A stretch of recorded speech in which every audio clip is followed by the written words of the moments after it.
Il turismo enogastronomico è forse il principale aspetto del turismo montagnana.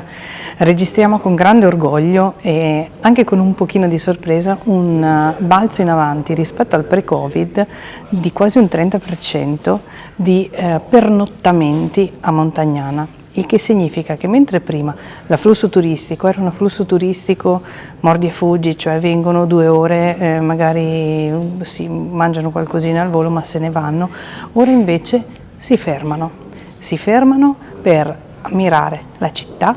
essere coinvolti nell'atmosfera magica che questa città unica, per me unica al mondo, ma lo so sono di parte, regala e assaporano il territorio, perché poi Montagnana è snodo importante fra moltissime altre città murate e moltissimi anche percorsi di turismo lento, sia a piedi sia in bici. Siamo anche centro di Romea Strata, abbiamo l'anello ciclabile delle città murate, ma soprattutto si fermano ed assaporano in modo corretto il nostro prodotto principe, che è il prosciutto Veneto DOP, che è un prosciutto estremamente radicato nel nostro territorio per la posizione strategica favorevole che Montagnana ha rispetto alle altre zone di produzione e per la tradizione della suinocultura che c'è qui, ma soprattutto perché qui è un prodotto che viene ancora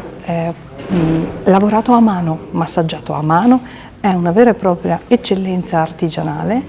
e viene tramandata di generazione in generazione. Si racconta, assaggiando una fetta di prosciutto si assapora il passato,